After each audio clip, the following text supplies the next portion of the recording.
প্রিয় ষষ্ঠ শ্রেণীর শিক্ষার্থীরা, শুভেচ্ছা নিও। আজকে আমি তোমাদের জীবন জীবিকা বিষয়ের বার্ষিক পরীক্ষার নমুনা প্রশ্নপত্র নিয়ে আলোচনা করব। প্রথমে তোমাদের বলবো, যারা আমার চ্যানেলটি সাবস্ক্রাইব করো নাই তারা আমার চ্যানেলটি সাবস্ক্রাইব করবে এবং আমার সাথে থাকবে। তাহলে চলো আমরা ক্লাস শুরু করি। বার্ষিক সামষ্টিক মূল্যায়ন 2024, বিষয় জীবন ও জীবিকা, শ্রেণী ষষ্ঠ, পূর্ণমান 100, সময় 3 ঘন্টা। তোমরা ইতিমধ্যে জেনে গেছো তোমাদের বার্ষিক পরীক্ষা লিখিত যে 100 নম্বরের পরীক্ষা হবে তা দুটি ভাগে বিভক্ত, নৈবিত্তিক 25 এবং রচনামূলক 75। ক বিভাগ নৈবিত্তিক।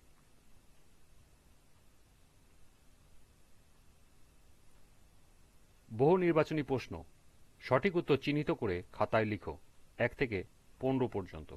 প্রতিটি প্রশ্নের মান 1। প্রথম প্রশ্ন, কোনো কাজের মাধ্যমে অর্থ উপার্জন করাকে আমরা কি বলে থাকি? আয়, ব্যয়, সঞ্চয়, মিতব্যয়িতা। সঠিক উত্তর আয়। 2, নিচের কোনটি শিক্ষার্থীর আয়ের উৎস? বেড়াতে যাওয়া, উপহারের টাকা, খাবার ক্রয়, উপহার ক্রয়। সঠিক উত্তর খ, উপহারের টাকা।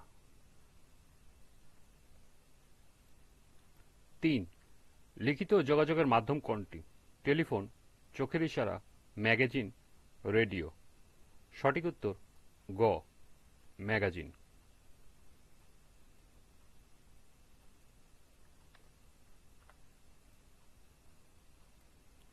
4, যোগাযোগ প্রক্রিয়ায় প্রয়োজন হয় প্রেরক, গ্রাহক, মাধ্যম, সবগুলো।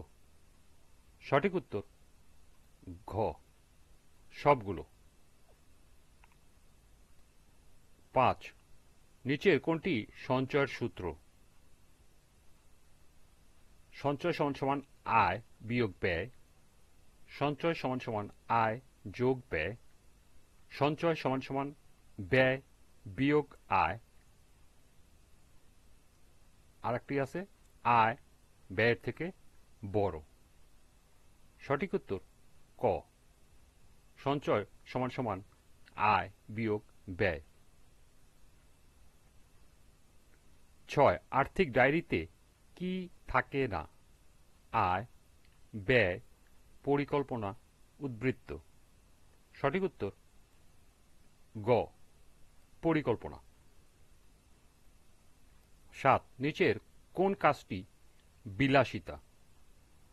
প্রয়োজনীয় খাতা পেন্সিল কেনা, টিফিন ক্রয়, পড়ার বই কেনা, পারফিউম ক্রয়। সঠিক উত্তর ঘ, পারফিউম ক্রয়। 8, কোন খাতে ইকোট্যুরিজম বিপুল সম্ভাবনা রয়েছে? সেবা খাতে, পর্যটন খাতে, সমুদ্র খাতে, শিল্প খাতে। সঠিক উত্তর খ, পর্যটন খাতে। 9, কার্যকর তথ্য প্রাপ্তির জন্য প্রাপককে শুরুতে কি করতে হবে? ক, প্রশ্ন করতে হবে, খ, মনোযোগ দিয়ে শুনতে হবে, গ, সমালোচনা করতে হবে এবং ঘ, আত্মবিশ্বাস নিয়ে কথা বলতে হবে। সঠিক উত্তর খ, মনোযোগ দিয়ে শুনতে হবে। 10, নিচের কোনটি লক্ষ্য নির্বাচনে বিবেচনা করা আবশ্যক নয়? ক, সুনির্দিষ্ট কিনা, খ, অর্জনযোগ্য কিনা, গ, লাভজনক নয় এবং ঘ, সময়ের মধ্যে পূরণ হবে কিনা। সঠিক উত্তর গ, লাভজনক নয়। 11, চালকবিহীন গাড়ি আবিষ্কারের ফলে বেকারত্ব কমবে, বেকারত্ব বাড়বে, আরও মানুষ বাঁচবে, নতুন প্রশিক্ষণ কেন্দ্র চালু হবে। সঠিক উত্তর খ, বেকারত্ব বাড়বে। 12, ভয়েস টেকনোলজির কাজ নয় কোনটি?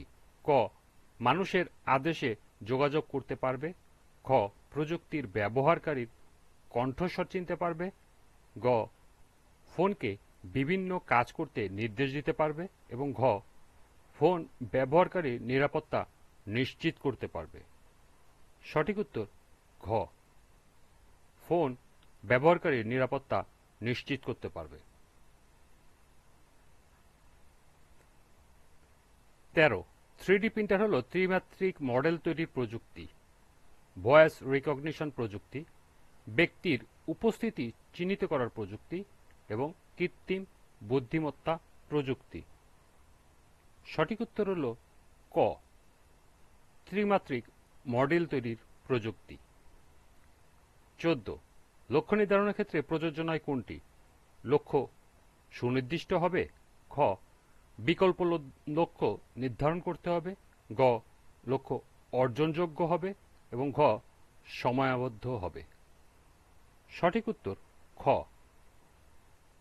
বিকল্প লক্ষ্য নির্ধারণ করতে হবে। এমসিকিউ এর সর্বশেষ প্রশ্ন 15 পরিকল্পনা হলো কাজের নকশা, কাজের নির্দেশনা, কাজের নিয়ন্ত্রণ, কাজের সমন্বয়। সঠিক উত্তর কাজের নকশা, ক। এ ছিল এমসিকিউ 15টি প্রশ্ন। এরপর 10টি এক কথায় উত্তর দিতে হবে এবং প্রতিটি প্রশ্নের মান 1 করে। প্রথম প্রশ্ন, কোন ধরনের কার্ড ব্যবহার করে যে কোনো স্থান থেকে ব্যাংকে জমানো টাকা তোলা যায়? সঠিক উত্তর এটিএম কার্ড। দ্বিতীয় প্রশ্ন, কম্পোস্ট কোন ধরনের সার? সঠিক উত্তর জৈব সার। পরবর্তী প্রশ্ন, চ্যারিটি ফাউন্ডেশন কি ধরনের প্রতিষ্ঠান? সঠিক উত্তর দাতব্য প্রতিষ্ঠান। পরবর্তী প্রশ্ন, চারা রোপণ করার জন্য উপযুক্ত মাটি কোনটি? দোআঁশ মাটি।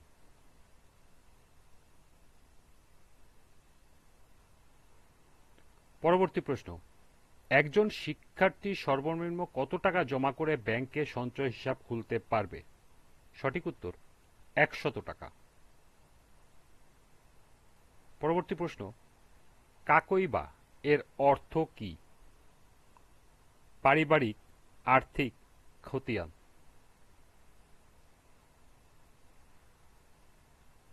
পরবর্তী প্রশ্ন, আইএলও নীতিমালা অনুসারে শ্রমিকের দৈনিক শ্রমঘণ্টা কত?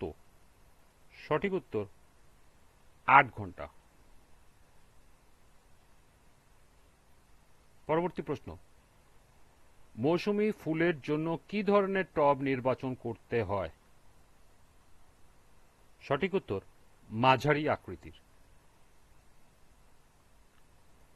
এরপরের প্রশ্ন, পাত্র বা টবের মাটিতে প্রতি মাসে কয়বার সার দিতে হয়? সঠিক উত্তর 2 থেকে 3 বার। এবং সর্বশেষ প্রশ্ন, জমানো টাকা কোথায় রাখা অধিক নিরাপদ? সঠিক উত্তর ব্যাংকে। এই ছিল এক কথায় প্রকাশ 10টি সহ নৈর্ব্যক্তিক 25 নম্বরের প্রশ্ন। এরপরে রচনামূলক 75 নম্বরের প্রশ্ন। আজকের ক্লাসটি এ পর্যন্তই। পরবর্তী ক্লাসে রচনামূলক প্রশ্ন নিয়ে আলোচনা করব। সবাইকে আবারও বলছি, যারা আমার চ্যানেলটি সাবস্ক্রাইব করে নাই তারা আমার চ্যানেলটি সাবস্ক্রাইব করবে এবং আমার সাথে থাকবে। সবাইকে পরবর্তী ক্লাস দেখার আমন্ত্রণ জানিয়ে আজকের মতো এখানেই বিদায় নিচ্ছি। আল্লাহ হাফেজ।